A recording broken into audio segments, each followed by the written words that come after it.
From trash to textile, today's fleece offers warmth from waste because it's partly knit with yarn made from soda bottles and other discarded plastic. The recycled yarn looks and feels exactly the same as the virgin kind. They both unwind into a huge circular knitting machine. It knits a lot faster than Grandma, so we've slowed down the video to give you a good look at the knitting action. Hundreds of tiny needles grab and stitch the recycled and virgin yarns together to create a perpetual tube of material. This machine generates nearly a meter of polyester every 2 minutes. Big metal brackets flatten the knitted tube so it can be taken up by a spool. Inspectors check for any major flaws.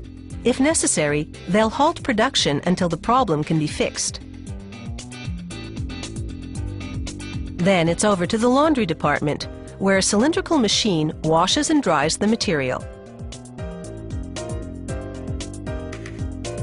It then dyes the fabric under pressure and adds a water-repellent chemical to the fabric.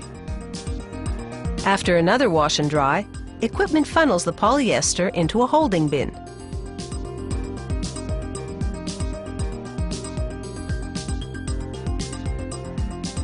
They feed the long polyester tubing through a device that twists it to wring out the rest of the water. As the knitted tube exits the twister, a circular cutter slits it, turning it into a sheet. This sheet of fabric is thin and not fleecy at all at this point. One side is a smooth knit, while the other is rougher. It has thousands of tiny loops.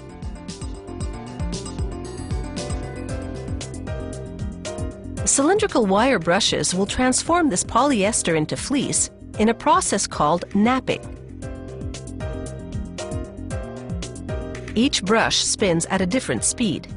It's all carefully calculated to break the knitted loops without tearing the fabric.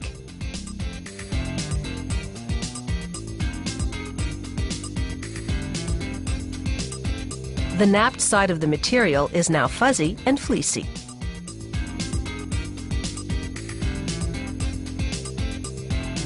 The smooth side of the fabric winds around a second set of spinning brushes. They pull fibers through from the fleecy side to evenly distribute them on both sides. The double brushing increases the fabric's thickness 5-fold and builds air pockets into the fleecy pile for insulation. All this without adding weight. A spiraling blade then shears the fibers to a uniform length to prevent pilling, which looks bad and can compromise those insulating air pockets.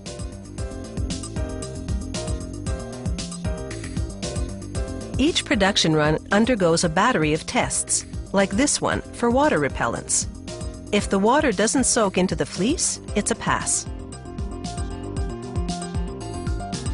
In another test, they insert scratchy nylon strips in the head of a tool. As it spins, it rubs the fabric the wrong way. The test simulates wear and tear and determines whether the fleece will resist pilling. They try to set fire to a swatch that has flame-resistant fibers woven into it. The fleece smolders, then extinguishes the flame. Once the fleece has passed all the tests, production resumes. Grippers pull it along the edges to stretch it to the desired width. Steam rises to heat set the fabric to its new measurement. And now, this batch of fleece is ready to sew. They fold it for transport to the clothing factory. In its various colors and textures, this high-tech fabric will help protect you against the forces of nature. And with its recycled content, it also gives nature a bit of a break.